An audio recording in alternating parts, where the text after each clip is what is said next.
अगली बार चुनाव महिला सीट होने के कारण माता श्री लड़ाई लड़ी थी। अच्छा रिजल्ट रहा था। सामाजिक वर्क हमेशा हमारा चलते है। 100 कुछ डायल कीजिए तो एम्बुलेंस आ जाएगी, इतना डायल कीजिए तो ये आ जाएगी। आप गांव के एक भी ग्रामीण एरिया में चले जाइए जहां ऐसा कोई टोल फ्री नंबर नहीं पता है कि इसको डायल कीजिएगा तो भ्रष्टाचार से मुक्त। आप पूरा पंचायत में घूर लीजिए, एक भी पंचायत प्रतिनिधि आपको नहीं बताएगा कि हमारा 5 लाख का बजट था या 5 करोड़ का बजट था। अभी एक जल नल योजना आप सिंगारपुर छोड़ के बाकी हम दावा करते हैं दाबिल है, हमारी है, खैरा है, किसी भी पंचायत में चले जाइए आप जल योजना आपको सटीक नहीं हो। हमारा एक स्पष्ट रूप से यही रहेगा कि सरकारी सिस्टम को धरातल पे लाने का ये हमारा मुख्य उद्देश्य है।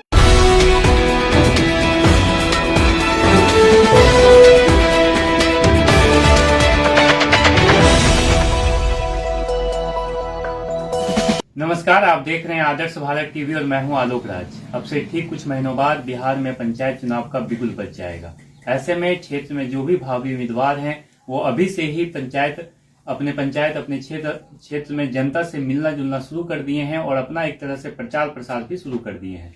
आज मैं आपको जमुई जिले के एक ऐसे समाज सेवी से रूबरू करवाऊंगा जो अपने क्षेत्र में किसी भी परिचय के मोहताज नहीं है। ये लगातार अपने क्षेत्र में काम करते रहते हैं और सिर्फ चुनाव के समय ही नहीं, ये हमेशा क्षेत्र में बने रहते हैं और जहां तक होता है जनता का हर सुख दुख में साथ रहकर लोगों का मदद करने का पूरा प्रयास करते हैं। इनका नाम है संतोष राणा। संतोष राणा जी के बारे में आपको बता दें कि ये लगातार 2016-17 से ही अपने क्षेत्र की जनता के बीच में मौजूद हैं और हमेशा जनता के बीच में रहकर जहां तक होता है लोगों का मदद करते आ रहे हैं। पिछले बार का जो पंचायत चुनाव हुआ था इसमें ये जिला परिषद सदस्य का प्रतिनिधित्व किए थे, लेकिन कुछ वोट से ये चुनाव हार गए। चुनाव हारने के बावजूद इन्होंने क्षेत्र का जनता का साथ नहीं छोड़ा और लगातार क्षेत्र में बने रहे और लगातार जनता के दुख दर्द को समझा और जहां तक हुआ मदद करने का पूरा प्रयास किया है।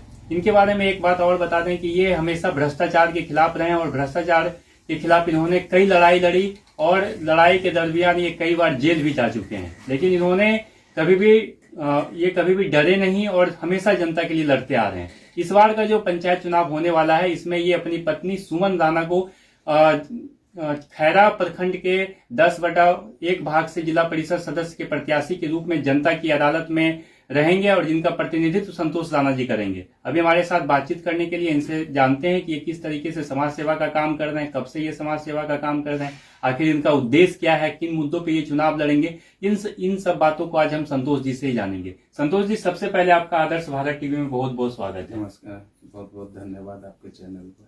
सबसे पहले आप अपने बारे में संक्षिप्त में बताइए। मेरा नाम संतोष राणा है और ग्रेजुएशन की पढ़ाई हो चुकी है।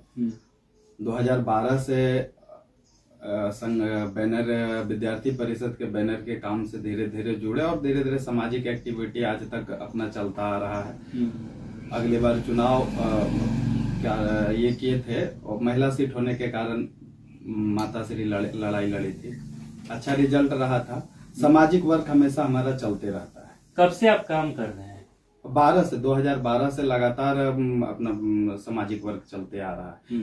हम गुवाहाटी में भी विद्यार्थी परिषद के क्षेत्रीय प्रभारी रहे हैं, आसाम में भी, आज वहाँ भी रिजल्ट बढ़िया है। तो अब अपने स्तर में भी जब हम देखते हैं कि हमारा भी खैरा डेवलप हो जी, इसके लेकर लगातार 2012 से हम चुनाव सामाजिक एक्टिविटी में रहे हैं। सामाजिक एक्टिविटी में आप किस तरीके का काम अभी आप कर रहे हैं क्षेत्र में, क्या आपका योगदान है क्षेत्र में? हम 2 चीज को बहुत गौर से देखे हैं। पहला क्या है कि आपको बहुत सारा टोल फ्री नंबर लिखा हुआ है। 112 डायल कीजिए तो पुलिस आ जाएगी, 100 कुछ डायल कीजिए तो एम्बुलेंस आ जाएगी, इतना डायल कीजिए तो ये आ जाएगी। आप गांव के एक भी ग्रामीण एरिया में चले जाइए जहां ऐसा कोई टोल फ्री नंबर नहीं पता है कि इसको डायल कीजिएगा तो भ्रष्टाचार से मुक्त हो जाएंगे। ये धरातल पे होना चाहिए। सरकारी जब कोई भवन बनता है तो उसपे स्पष्ट रूप से बहुत सारा नंबर लिखा होना चाहिए कि एसपी साहब का नंबर ये है, डीएम साहब का नंबर ये है, प्रभारी का नंबर है ये है। इससे क्या होगा ना, आम लोगों को जानकारी हो पाएगा और उस चीज को धरातल पे लोग ला पाए। आज सड़क है। दूसरा, सिर्फ कुर्ता पहन के एक पॉलिटिक्स करना, ये एक अलग है कि हम 5 साल में, अब मान लीजिए सपोज डेट हम चुनाव जीत जाते हैं, चुनाव जीत जाते हैं, हमको 5 साल मौका मिला, हमारे पास जो बजट आया है सरकार का, एक भी प्रतिनिधि, पंचायत प्रतिनिधि, आप पूरा पंचायत में घूर लीजिए, एक भी पंचायत प्रतिनिधि आपको नहीं बताएगा कि हमारा 5 लाख का बजट था या 5 करोड़ का बजट था। हमने 5 करोड़ बजट खत्म करके सरकार को नेक्स्ट हमने ज्ञापन दिया है कि देखिए 5 करोड़ खत्म हो गया, हमारे पास 1 करोड़ का और इस साल हमको जरूरत है ताकि हम अपने गांव को डेवलप कर सके। 2 से 2.5 करोड़ खत्म करते करते वो चुनाव हार के चला जाता है नेक्स्ट बार, धरातल पे वो योजना पूरा उतार नहीं पाता है।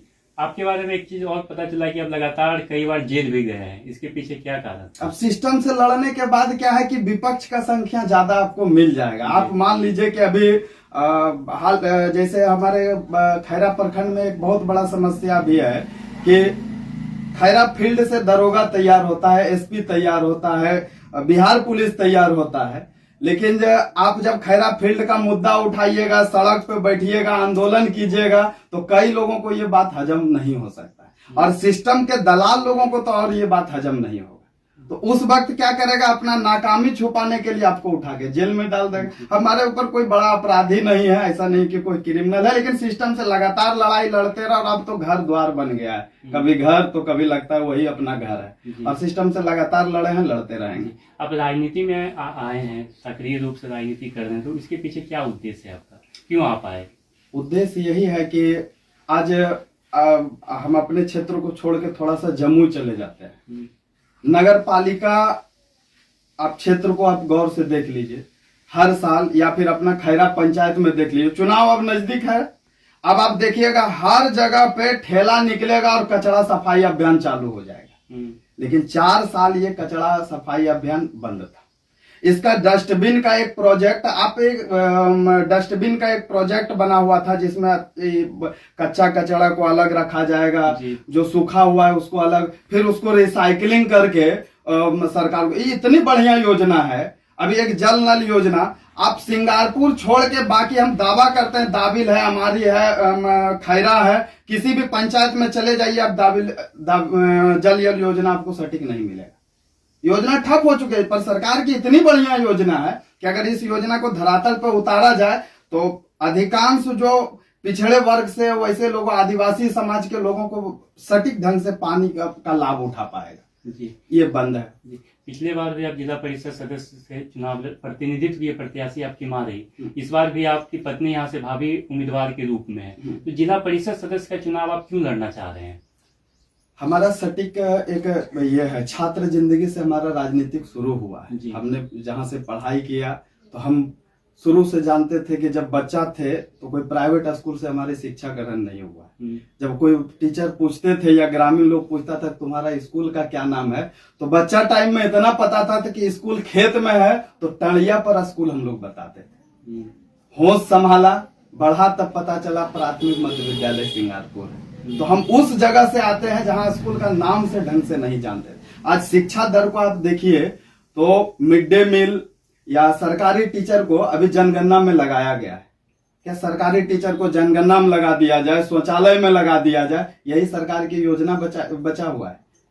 शिक्षा बेहतर अगर किया जाए तो डीएम, एसपी और बाकी जो भी पदाधिकारी लीडर का नेता हो, वो सरकारी स्कूल में अपना बच्चा को देगा और सरकारी स्कूल को डेवलप किया जाए। और शिक्षा जब हमारा मजबूत रहेगा, तो बाबा साहब का एक सटीक नारा था कि शिक्षा वह शेरनी का दूध है जो पिएगा वो दहाड़ेगा। जी, तो इसको लेकर मेन छोटा छोटा समस्या को लेकर हम लोग अगर सटीक सरकार की योजना को धरातल पे उतारते हैं तो अपना क्षेत्र डेवलप होगा। इस बार का भी जो पंचायत चुनाव होने वाला है उसमें आप जिला परिषद प्रत्याशी रहेंगे, तो अभी आपके वर्तमान जो क्षेत्र है उसमें क्या क्या प्रमुख रूप से समस्या आपको नजर आ रही है?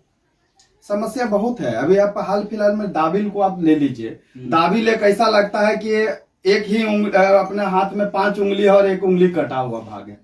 उसको अगर किसी भी प्रकार का खैरा थाना में आना है केस करने के लिए, तो उसको जम्मू होते हुए अगर मान लीजिए वहां लड़ाई हो जाता है, तो नहीं कहता है कि बगले में आपको भगवान है और खोज रहे हैं जाके आप पहाड़ पे, तो जम्मू उसका सबसे नजदीक क्षेत्र पड़ता है। लेकिन वहां से वो आएंगे तब जाके, अभी नरियाना पुल का स्थिति आप देख लीजिए।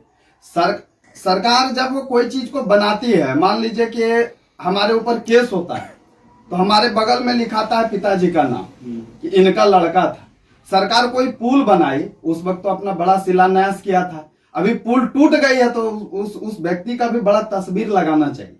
डीएम साहब को आज पता चला कि पुल टूट गया है, ये किस्मत हम लोगों का बढ़िया है कि उनको पता चल गया। कई जगहों में तो ऐसा होता है कि पुल के नीचे जब तक कोई घटना नहीं हो जाए तब तक पता नहीं चल पाता। ये सब योजनाओं पर मानता हूं कि बहुत सारा ऐसा है कि जो हमारे कार्यकाल से बाहर रहेगा। जिला परिषद प्रत्याशी का पॉलिटिकल लोगों को जो सामाजिक वर्क किया हुआ है, अभी हम नहीं जीते हुए हैं तो भी जाके कम से कम नहीं कुछ तो कहीं सफाई अभियान करवाते हैं। नहीं जीते हुए हैं तो साल में कम से कम गंगा स्नान करवाते हैं। नहीं जीते हुए हैं तो जाके किसी भी घाट पे सफाई अभियान या ऐसा बहुत सारा सामाजिक एक्टिविटी। जीतने के बाद लोगों को होता क्या है, उस वक्त तो और पैसा पहुंचता है, फंड पहुंचता है, लोगों को और डेवलप कि हमको नेक्स्ट चुनाव लड़ना है, उसका मानसिकता ठप हो जाता है क्योंकि उसके पास सटीक उदाहरण है। अभी पढ़ी लिखी जनप्रतिनिधि अगर नहीं रहेगी, डीएम साहब स्पष्ट रूप से कह दिए हैं कि चुनाव अगर आप लड़ते हैं तो आप जाके योजना लाइएगा। तो पढ़ी लिखी महिला अगर नहीं रहेगी तो योजना की जानकारी नहीं हो पाएगी और वो सटीक ढंग से ला नहीं पाएगी। तो आपका क्षेत्र जात के नाम पे सिर्फ आप किसी को नेता चुन सकते हैं, डेवलपमेंट तो नहीं चुन सकते। अगर इस क्षेत्र की जनता आपके ऊपर विश्वास करके आने वाला जो चुनाव है उसमें आपकी पत्नी को यहाँ से जिला परिषद सदस्य बनाती है और आपको प्रतिनिधित्व करने का मौका देती है, तो आप अपने क्षेत्र में किस तरीके से विकास का काम करेंगे? आपका विकास का रूपरेखा क्या होगा? विकास का हमारा रूपरेखा स्पष्ट रूप से रहेगा कि सरकार की जो सटीक योजना रहेगी जी, उसको धरातल पे लाने के लिए एक लाइन में जब हम जीते नहीं हैं तब तो सिस्टम से लड़ते लड़ते अभी खैरा हॉस्पिटल का आप स्थिति देख लीजिए, एक भी आपको बेड नहीं मिलेगा जी, एक भी जगह पे आपको बेडशीट नहीं मिलेगा। दवाई अगर 100 का दवाई सरकारी हॉस्पिटल में है तो एक दवाई अगर मिल जाए तो बहुत है, 90 दवाई आपको नहीं मिलेगा। ये सब चीज को धरातल पे लाना होगा और इस लड़ाई को लड़ने के लिए हमको 2 4 10 बार और जेल जाना पड़ेगा तो खड़ा रहे। प्राथमिकता आपका क्या रहेगा? अगर जिला परिषद सदस्य चुने जाते हैं आप, तो सबसे पहले कौन सा ऐसा काम होगा जो आप अपने क्षेत्र में करेंगे? शिक्षा और स्वास्थ्य के लिए हमारा सबसे पहला प्राथमिकता रहेगा। दूसरा उसी के साथ हमारा सबसे नेक्स्ट जो रहेगा वो खेल का रहेगा। शिक्षा, स्वास्थ्य और खेल पे आपका विशेष ध्यान रहेगा। हाँ, अपने क्षेत्र में विशेष ध्यान रहेगा। जल नल एक हमारे लिए बहुत बड़ा संकट है, इसके लिए तो लड़ना पड़ेगा, सिस्टम से लड़ना पड़ेगा। ऊपर का सिस्टम सटीक है, नीचे धरातल का सिस्टम से हम लोगों को लड़ना पड़ेगा। आप हमारे चैनल के माध्यम से अपने क्षेत्र वासियों से क्या कुछ अपील करना चाहेंगे? उनसे क्या कुछ कहना चाहेंगे? हम एक सटीक चीज बताना चाहेंगे कि हो सकता है कि फिर चुनाव आ रहा है तो बरसाती मेढक बहुत सारे निकलेंगे और उस मेढक में हमें इस बार, क्योंकि 5 साल हमारी योजना ठप हो चुकी है, हमने जिनको भी जनप्रतिनिधि चुना है, अच्छे हैं या बुरे हैं वो उनके हाथ का चीज है, उनको देखने का चीज है। ठीक, हमारे समझ से आज अतिक्रमण हो रहा है तो जो क्षेत्र के आसपास लोग हैं वो अतिक्रमण किस पे हो रहा है? तो अतिक्रमण वैसे लोगों के ऊपर हो रहा है जिसका ठेला आसपास में लगा हुआ है बाजार में, जिसका दुकान लगा हुआ है आसपास में बगल में, लेकिन करोड़ों का बिल्डिंग कहीं अगर ठोका हुआ है वहां अतिक्रमण हो नहीं रहा। हमें सटीक सोचना पड़ेगा कि अगर एक लोकल जनप्रतिनिधि भी अगर चाहेगा तो इस अतिक्रमण से एक सवाल पूछ सकता है कि आप अतिक्रमण तोड़ दीजिए। आप पूरा जम्मू जिला में बता सकते हैं कि सब्जी मंडी कहां पे है?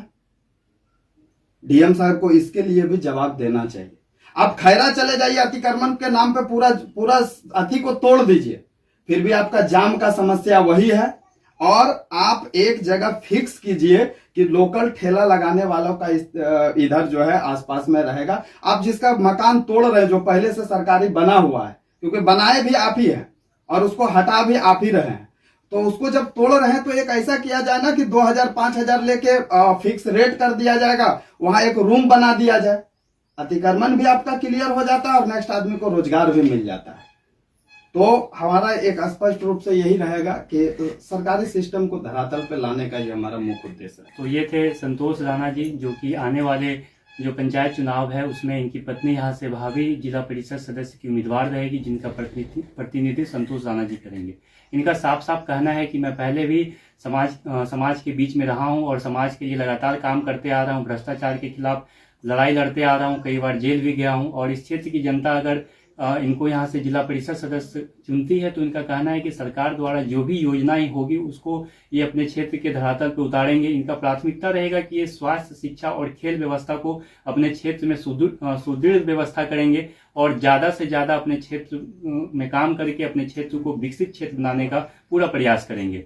अब आने वाला वक्त बताएगा कि इस क्षेत्र की जनता इनकी बातों पर कितना विश्वास करती है। जो भी लोग इस वीडियो को देख रहे हैं ज्यादा से ज्यादा शेयर कीजिए ताकि इनकी बात इस क्षेत्र की जनता तक पहुंचे और इस क्षेत्र की जनता एक अच्छे जनप्रतिनिधि का चयन चुनाव के समय में कर सके। तब तक के लिए इतना ही। फिर किसी खास एपिसोड में हम आपको नए प्रत्याशी, नए क्षेत्र के प्रत्याशी से रूबरू कराएंगे। आप हमारे चैनल को लाइक, फॉलो और ज्यादा से ज्यादा शेयर कीजिए।